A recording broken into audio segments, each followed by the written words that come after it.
Hi students. So the SBL pre-scene is out, and yes, this time we have a hairdressing business. For some of you that might feel a little random at first, but actually this is a very useful pre-scene because the industry is easy to understand and full of exam points. And for a change, the country is not in a deep recession or political crisis or some dramatic economic downturn like we have seen in some past scenarios. DKK is based in Kayland, a developed country with a stable economy.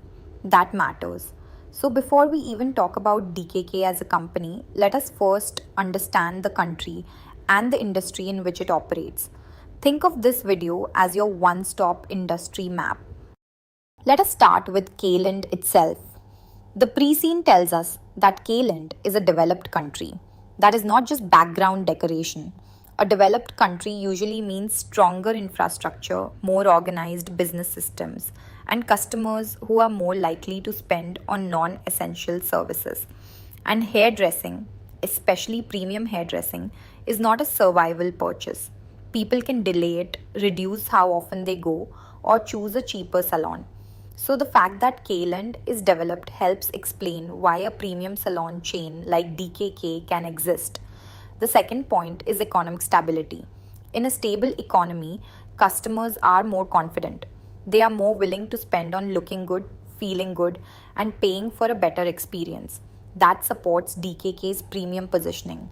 But please do not write, stable economy is good, and stop there. In SBL, always ask, so what? The answer is, stable economy supports demand, premium pricing, and growth. But it does not remove all risk, because if conditions weaken, some clients may visit less often or trade down. The third point is the social trend. In Kayland, there is increasing interest among the population in looking and feeling good. This is a very important sentence. It is telling you that demand in the industry is being supported by lifestyle and image conscious behavior. That can help salons grow. It can also encourage new businesses to enter the market. So the same trend creates opportunity and competition. Finally, DKK's clients tend to be from the wealthiest demographic in Kayland. That gives DKK some protection from economic downturns because wealthier clients are less likely to cut spending immediately, but they are also demanding. If they pay premium prices, they expect premium everything: service, skill, booking, ambience, products, and consistency.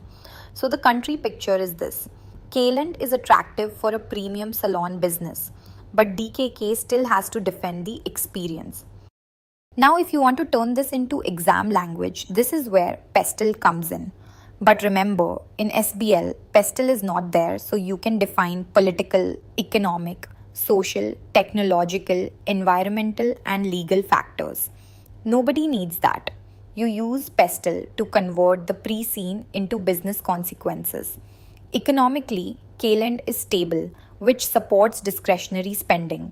But industry revenue is still volatile because it depends on how much clients are willing to spend and how frequently they visit. Socially, people want to look and feel good. Younger clients may also be more interested in experimenting with color and style, especially in major cities. Technologically, the industry is moving towards online booking, SMS reminders, salon management software, augmented reality, social media, and loyalty schemes.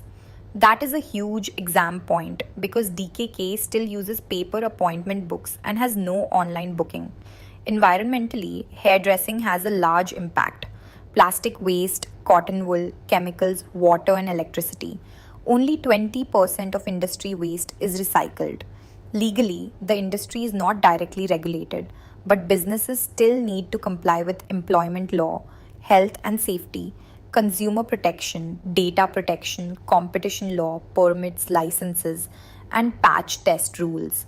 And then we have industry bodies like the HSA and the NHU, which affect standards, ratings, qualifications, and staff relations. So the exam rule is simple. Do not just name the macro factor, explain what it means for DKK. Now let us look at the industry structure. The hairdressing industry in Kayland is large. It employs 259,200 people, which is just under 1% of the working population. That tells us this is not a tiny niche market, it is a large service industry. But here is the interesting part: over 99% of hairdressing businesses are small independent businesses with one salon and up to 10 staff. So, even though the industry is large, it is extremely fragmented. Over 98% of businesses have revenue below $500,000, and the three largest chains together generate less than 3% of total industry revenue. That means no single business dominates the market. This is not like an industry where two or three giant companies control everything. This is a local, relationship driven market made up mainly of small salons. And because barriers to entry are low, competition is intense, startup costs are not significant, and there are no mandatory hairdressing qualifications across the industry. So, for DKK, premium positioning is not just a branding choice, it is a defense. DKK cannot compete like a small local discount salon. It has to compete on quality, skill, service, and brand. The pre-scene gives us three major chains. First, Halo Hair. Halo Hair is the largest chain with 2 out of 3 salons. It provides a good client experience. So think of Halo Hair as the reliable mass market chain. Not basic, not luxury, but good, consistent, and widely available. Second, Trimz. Trimz has 85 salons and provides a basic client experience. This is the lower cost, simpler service option. Cheaper prices, basic skills, simple interiors. And then we have DKK. DKK has 50 salons and provides an excellent client experience. This is the key point. DKK is smaller than Halo Hair and Trimz, but that does not automatically mean DKK is weaker. DKK is not trying to be the biggest. It is not trying to be the cheapest. It is trying to be premium. That means high quality personalized service, skilled hairdressers, luxurious salons, high quality products, and a strong brand. But premium positioning comes with pressure. If DKK charges high prices, then every part of the customer experience must justify those prices. If appointments are difficult to book, if the salon feels outdated, if staff are unhappy, or if service quality becomes inconsistent, the premium promise starts to break. Now let us talk about staff, because in this industry, staff are not just employees. Staff are the product. Hairdressers provide the core service, but they also build relationships with clients. That matters because a client may not say, I go to this salon. They may say, I go to this hairdresser. So if a skilled hairdresser leaves, some clients may follow. That becomes a retention risk and a revenue risk. Assistants and trainees are also important. They wash clients' hair, clean, support hairdressers, and learn on the job. In exam terms, assistants are part of the training pipeline. If fewer people enter the industry, there will be fewer assistants today and fewer skilled hairdressers tomorrow. Salon managers are interesting because they usually have hairdressing experience, but they also manage the salon. That means they need business skills, scheduling, cost control, staff management, customer service, retail sales, and operational efficiency. If a salon manager is technically strong but commercially weak, the salon may still struggle. And receptionists matter especially in premium salons. For DKK, the experience does not start when the client sits in the chair. It starts when they book, arrive, are welcomed, offered refreshments, and made to feel valued. So when you see staffing in this pre-scene, think beyond HR. Think capacity, quality, client retention, training, reputation, and revenue. Now let us understand how salons make money. The industry earns around 95% of revenue from services and around 5% from retail products. Services include washing, cutting, perming, coloring, straightening, and grooming. But not all services have the same margin. Cutting and grooming are lower margin services because the hairdresser is involved throughout the whole service. If the hairdresser is cutting hair, they cannot serve another client at the same time. Coloring, perming, and straightening can be higher margin services because they involve chemical processing time. Once the chemical is applied, it may need to stay on the hair for a specified period.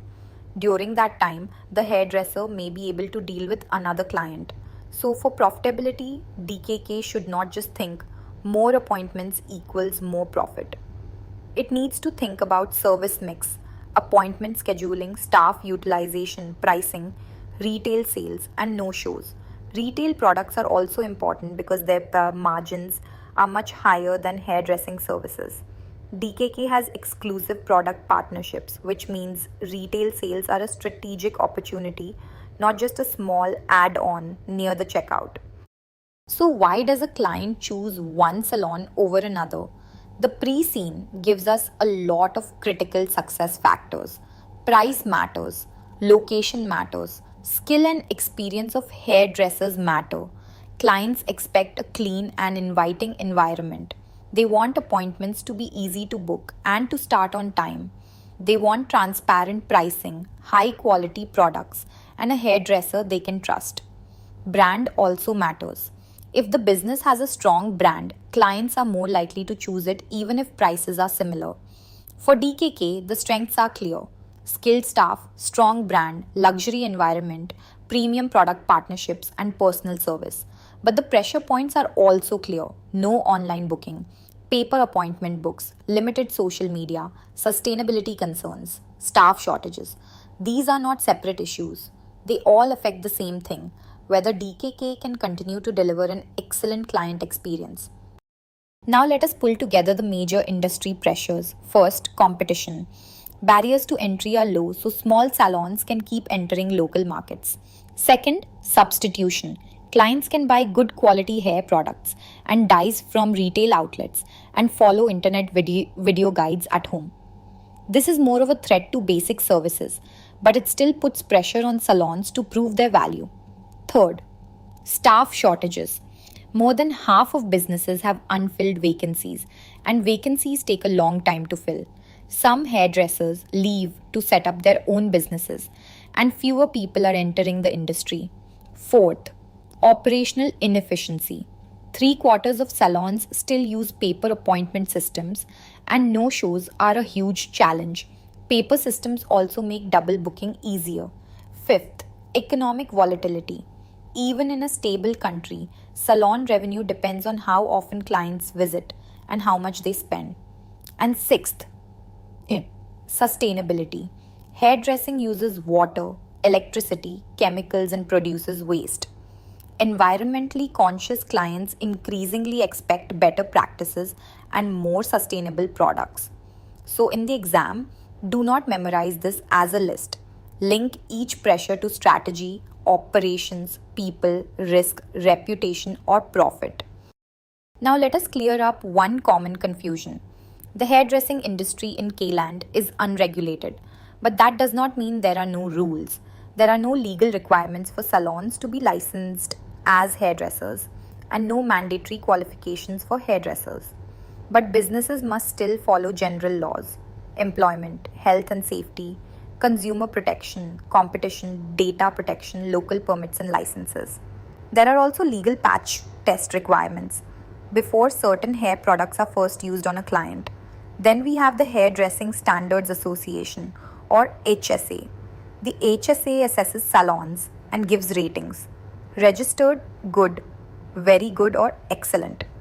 DKK's salons are rated excellent, which supports its premium brand and premium pricing. The HSA also provides qualifications and hosts a major exhibition where trends, products, and skilled hairdressers get attention. And then there is the National Hairdressing Union, the NHU. Most staff in the industry are members.